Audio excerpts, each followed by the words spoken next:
अगर आपके मुख पे प्रभु श्री राम का नाम है तो दुनिया की कोई नेगेटिविटी आपका बाल भी बाका नहीं कर पाएगी।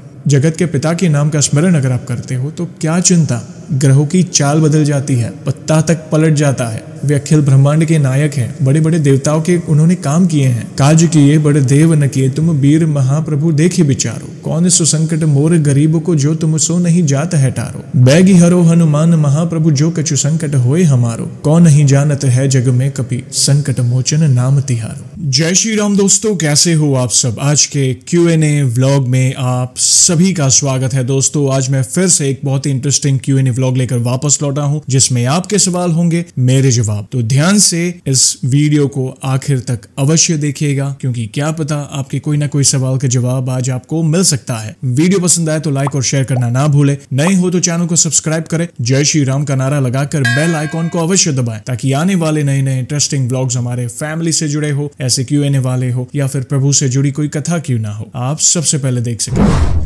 दोस्तों वीडियो में आगे बढ़ने से पहले जानेंगे पिछले व्लॉग में पूछे गए सवाल का सही उत्तर और करेंगे 3 भक्तों के नामों का शाउट आउट। सवाल था, हमारे प्रिय हनुमान जी किन के रुद्र अवतार है। जवाब बहुत सारे आए थे, लेकिन क्षमा चाहता हूं सभी के नामों का शाउट आउट करना संभव नहीं है, तो मैंने 3 रैंडम नाम पिकअप किए हैं। सही जवाब है हमारे प्रिय महादेव जी। हनुमान जी महादेव जी के रुद्र अवतार है। और 3 जो नाम है, 3 भक्तों के नाम मैंने जो सिलेक्ट किए हैं, उसमें से पहला नाम है शुभदीप मोदक जी, जो कि बंकुरा वेस्ट बंगाल से बिलोंग करते हैं। शुभदीप जी आपका बहुत बहुत धन्यवाद सही उत्तर देने के लिए, जय श्री राम आपको। दूसरे भक्त का नाम है सोनाली बसुमतारी, जो कि आसाम से बिलोंग करती हैं। सोनाली जी आपका बहुत बहुत धन्यवाद सही उत्तर देने के लिए, जय श्री राम आपको। और तीसरा नाम है निवेश पोखरेल जी, जो कि ग्लासगो स्कॉटलैंड से बिलोंग करते हैं। निवेश जी आपका बहुत बहुत धन्यवाद सही उत्तर देने के लिए, जय श्री राम आपको। और दोस्तों आज का सवाल है, हमारे प्रिय हनुमान जी को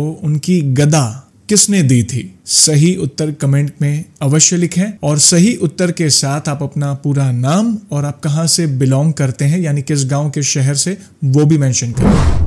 सबसे पहला सवाल दोस्तों बहुत बहुत बहुत इंपॉर्टेंट सवाल है, ध्यान से सुनिएगा। कई लोग इससे जूझ रहे हैं। एक पुरुष भक्त द्वारा ये सवाल मुझे पूछा गया कि जयेश भैया मेरे घर के हालात ठीक नहीं है, मैं हनुमान जी की भक्ति तो करता हूं, लेकिन कई लोग मुझसे ये कह रहे हैं कि शायद ये वास्तु दोष के कारण तकलीफें आ रही हैं, लेकिन मेरे पास इतने पैसे नहीं है कि मैं किसी के पास इसका समाधान मांगने जाऊं, तो क्या करूं इस सिचुएशन में, प्लीज आप बताएं। देखिए अगर मेरे विचार पूछ रहे हैं तो मैं तो इतना ही कहूंगा, देखिए वास्तु शास्त्र यस ये हमारे सनातन धर्म का ही पार्ट है, ये रूट्स है हमारे, और वास्तु दोष लगता है, ऐसा नहीं कि नहीं लगता है, मगर चैलेंज कहां पे आता है कि हम उसका निवारण नहीं कर पाते। हर एक के पास इतने पैसे नहीं होते, क्योंकि आपने कहा ऑलरेडी आपके ऊपर चैलेंज है, तकलीफ में है। कई बार हम रूटीन के खर्चे नहीं निकाल पाते, तो इन सब के लिए कैसे पैसे निकाल पाएंगे। कंसल्टेशन फी होती है, करेक्शन करने होते हैं। जिनके पास पैसे हैं वे तो इनके सॉल्यूशंस निकाल पाते हैं। लेकिन आप ही के सवाल में एक बात कही कि आप हनुमान जी की भक्ति करते हैं, तो जब जगत के नाथ ही आपके साथ है तो किस बात की चिंता। आप उनकी शरण में हैं तो चिंता ना करें। देखिए संकट कब आता है, जैसे मैं कई बार कहता हूं, ये कहीं ना कहीं हमारे पिछले प्रारब्ध का कोई परिणाम है। तो कोई ना कोई चीज निमित्त बनती है। जैसे कोई काला जादू कर देता है, तकलीफ आ गई, या बिजनेस में लॉस हो गया, तकलीफ आ गई, वास्तु दोष लग गया, तकलीफ आ गई, ये दोष लग गया, तकलीफ आ गई। ये ऑब्वियसली कुछ ना कुछ निमित्त तो बनेगा कि वो संकट आए आपके सामने। लेकिन आप हनुमान जी की भक्ति कर रहे हैं ना, तो चिंता ना करें। पैसे नहीं है कोई बात नहीं, हनुमान जी की फोटो लाए, घर के मेन द्वार के ऊपर लगा दीजिए पंचमुखी हनुमान जी का। चिंता ना करें, विश्वास रखें कि हमारे प्रभु हमारी रक्षा कर रहे हैं, तो भला कोई दोष कैसे लग सकता है। धीरज रखें, जो भी संकट है उससे धीरज रखकर भोग लीजिए और अपने कर्म करते रहिए। प्रभु आपकी सारी व्यवस्था कर देंगे। अपने जीवन की डोर एक बार उनको देखकर तो देखिए, देखना सब कुछ अच्छा हो जाएगा। धीरे धीरे वो परिवर्तन आपके जीवन में आने शुरू हो जाएंगे। और नित्य नाम जप करते रहें, क्योंकि हर समस्या का समाधान छुपा है प्रभु के ही नाम में। सच्चे दिल से उनके नाम का स्मरण करें, राम नाम का जाप करते रहें। राम नाम की माला जाप गूंजना चाहिए आपके घर में प्रभु का नाम, और जहाँ पे प्रभु का नाम गूंजेगा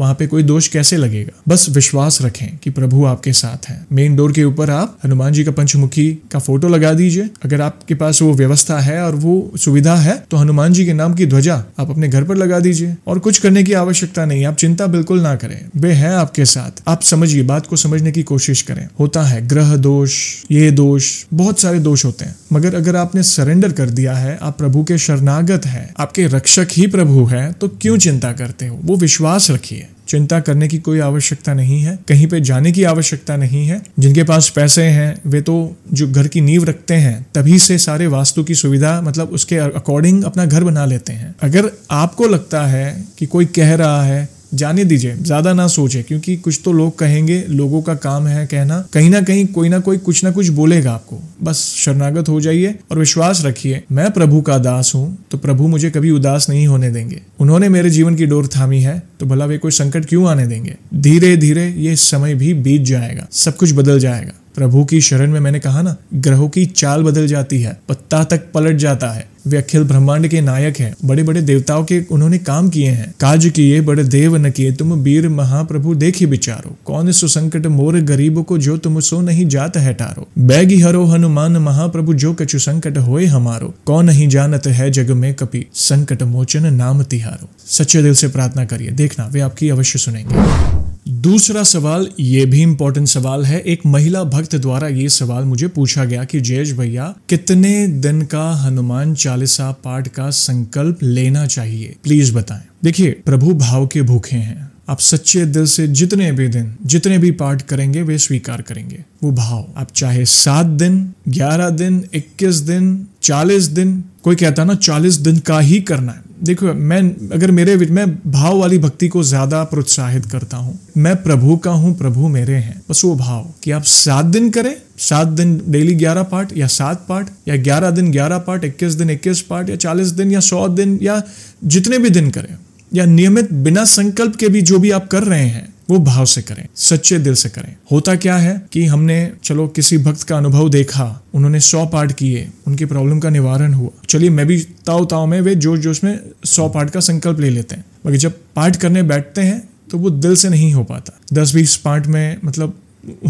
वे थक जाते हैं या वो मन नहीं लगता, और वे पाठ को पूरा करने की जल्दी से जल्द कोशिश करते हैं कि ये जल्दी पूरा हो जाए। तो ऐसा ना करें। मैं हमेशा कहता हूं, एक पाठ करें या 1 दिन का संकल्प लें, या 100 पाठ करें या 100 दिन का संकल्प लें, जो भी करें सच्चे दिल से करें। संकल्प क्या है, उसमें भी तो मात्र हम 40 का ही पाठ करते हैं ना, और कुछ बड़ा तो नहीं करते हैं। संकल्प इसलिए लोग लेते हैं, या इसलिए मैं प्रोत्साहित करता हूं कि आप डेडिकेटेडली पाठ करें, क्योंकि रूटीन में अगर आप पाठ करें, आप देखेंगे कि वो डेडिकेशन दिनचर्या में वो नहीं आता। कई बार मन भटक जाता है, कई बार यहाँ वहाँ की बातें दिमाग में आती है, या कई बार चलो ना आज नहीं करते, चलेगा, काम चल जाएगा। ये हमारी मानसिकता है। माया से घिरे हैं तो ऑब्वियसली माया हमारी भक्ति पर हावी होने की पूरी कोशिश करेगी। इसलिए संकल्प को मैं प्रोत्साहित करता हूँ, क्योंकि संकल्प में क्या होता है, संकल्प में एक दिमाग में होता है कि नहीं आज मुझे इतने पाठ करने हैं, डेडिकेटेडली पाठ करने हैं, और वो डेडिकेशन होता है आपका। आप एक चित्त होकर भक्ति करते हैं, पाठ करते हैं, भाव से करते हैं, तो भाव वाली भक्ति तो प्रभु क्यों प्रसन्न नहीं होंगे। इसलिए संकल्प से लोगों के कार्य होते हैं। और अगर आप संकल्प नहीं भी ले पा रहे हो तो नित्य जो रेगुलर पाठ कर रहे हैं वो भी भाव से करें। जैसे माता पिता हैं, जैसे हम माता जी के पास जाते हैं, पिताजी के पास जाते हैं, तो क्या कोई क्राइटेरिया लेके जाते हैं कि नहीं मैं इतनी बार ये करूंगा या ऐसा करूंगा तो वे प्रसन्न होंगे, या इतनी ही बार करूंगा तो वे प्रसन्न होंगे? नहीं, भाव से। अब माँ, पापा, पिताजी वे गले लगाएंगे आपको। वो ही तो मैं कहता हूं हर बार, भाव वाली भक्ति। आप सच्चे दिल से समर्पण दिखाएं, अपने जीवन की डोर उनको दे दीजिए कि प्रभु सब आपने संभालना है। ये जो पाठ कर रहा हूं, मैं आपका दास हूं, जाने अनजाने में कोई गलती हो जाए तो क्षमा करिए, ये इसे स्वीकार कर लीजिएगा। मैं आपका दास हूं, मैं जैसा भी हूं आपका हूं, तो प्लीज मेरा ध्यान रखिए, आप अपनी कृपा बरसाएं। देखना विशेष कृपा होगी आप पर। तो कोई स्पेसिफिक नंबर मन में ना रखें, लीजिए संकल्प, कोई दिक्कत नहीं, लेकिन जितने भी दिन का या जितने भी पाठ का लेते हैं वो सच्चे हृदय से करिएगा। याद रखिए, देखना आपकी हर मनोकामना पूरी होगी। तीसरा सवाल, ये भी इंपॉर्टेंट सवाल है। एक महिला भक्त द्वारा ये सवाल मुझे पूछा गया कि जयेश भैया, हमारे आसपास के लोग हमसे बहुत जलते हैं और हमेशा ये डर लगा रहता है कि वे कुछ किया कराया कर न दे हम पर। हम भगवान की भक्ति तो करते हैं लेकिन अंदर एक डर रहता ही है, वो जाता ही नहीं है। क्या करूं इस सिचुएशन में, प्लीज आप बताएं। देखिए, ऐसे लोग तो हर जगह मिलेंगे आपको, हर युग में मिलेंगे। द्वापर युग, त्रेता युग, रामायण के टाइम, महाभारत के टाइम, हर युग में, मतलब सतयुग से चले आ रहा है ये सारी चीजें। कलयुग में तो भर भर के लोग मिलेंगे ऐसे, इसलिए तो कलयुग बदनाम है ऐसे लोगों की वजह से। आपके आसपास के लोग, आस पड़ोस के लोग हो, रिश्तेदार हो, समाज में घर के ही लोग हो, मतलब जैसे होता है ना घर में कि भाई एक की तरक्की दूसरे को देखी नहीं जाती। कार्यस्थल पे भी हो सकते हैं, जॉब या बिजनेस हो, वहां पे भी लोग जलने वाले मिलेंगे ही। लेकिन आपने क्या कहा, मैं भगवान की भक्ति तो करती हूँ, लेकिन वो इससे क्या पता चलता है कि वो विश्वास अब तक नहीं बना। विश्वास रखें प्रभु पर कि प्रभु मेरे साथ है ना, मुझे किसी भी चीज की चिंता करने की जरूरत नहीं है। अगर आपके मुख पे प्रभु श्री राम का नाम है तो दुनिया की कोई नेगेटिविटी आपका बाल भी बाका नहीं कर पाएगी। जगत के पिता के नाम का स्मरण अगर आप करते हो तो क्या चिंता, तुम रक्षक का हूं को डरना। हर बार कहता हूं, जब आप साथ है तो किस बात की चिंता, जिसको जो करना है करने दो। लोग बोलेंगे, कुछ भी बोलेंगे, कोई बात नहीं। जब मेरे प्रभु साथ है तो मुझे किसी भी चीज की चिंता नहीं करनी चाहिए। बस अपने कर्म अच्छे रखो, मन को पवित्र रखो, चरित्र को पवित्र रखो और धीरज रखो और प्रभु के शरणागत रहो। सारी व्यवस्था वही कर देंगे। उनके सवालों के जवाब प्रभु ही ऐसी व्यवस्था कर देंगे। जो भी जलते हैं ना, उनके अपने जवाब मिल जाएंगे। जो जलते हैं ना, अगर कुछ ज्यादा कुछ गलत करने की कोशिश करेंगे तो अवश्य उन पर गदा पड़ेगी प्रभु की। तो चिंता ना करें। तो जो भी है सब प्रभु पर छोड़ दीजिए और दिमाग में कोई भी शंका ना लाए, कोई सवाल ना लाए। बस अपने कर्म पर अड़िग रहिए।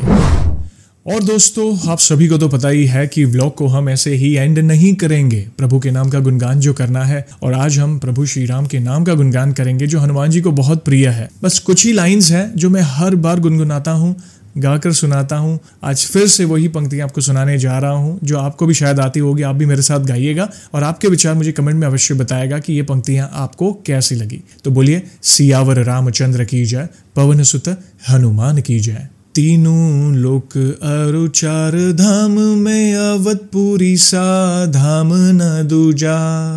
सब कामों को साधने वाला राम के नाम सा नाम न दूजा। राम के जीवन से ये जाना, राम के जीवन से ये जाना, जीवन सा संग्राम न दूजा। राम की सेवा राम की पूजा, छोड़ हमें कोई काम न दूजा। राम की सेवा राम की पूजा, छोड़ हमें कोई काम न दूजा। जय श्री राम।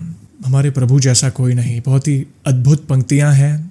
राम नाम में बहुत शक्ति है, हर समस्या का समाधान है। बस नाम रटकर तो देखिए, नाम जाप करके तो देखिए, देखना वो परिवर्तन आ जाएंगे। लोग सिंपल भक्ति करना नहीं चाहते। सरल भक्ति ही प्रभु तक पहुंचने का एक सरल मार्ग है। बस ये शब्द याद रखिए, नाम जप करें, देखना आपके जीवन में सकारात्मक परिवर्तन आने शुरू हो जाएंगे। दोस्तों, वीडियो पसंद आई हो तो लाइक और शेयर अवश्य करें। नए हो तो चैनल को सब्सक्राइब करें। जय श्री राम का नारा लगाकर बेल आइकॉन को अवश्य दबाएं ताकि आने वाले नए नए इंटरेस्टिंग व्लॉग्स हमारे फैमिली से जुड़े हो, ऐसे Q&A वाले हो या फिर प्रभु से जुड़ी कोई कथा क्यों ना हो, आप सबसे पहले देख सके। और जल्दी लौटूंगा मैं एक और इंटरेस्टिंग व्लॉग के साथ। तब तक जय श्री राम, जय हनुमान।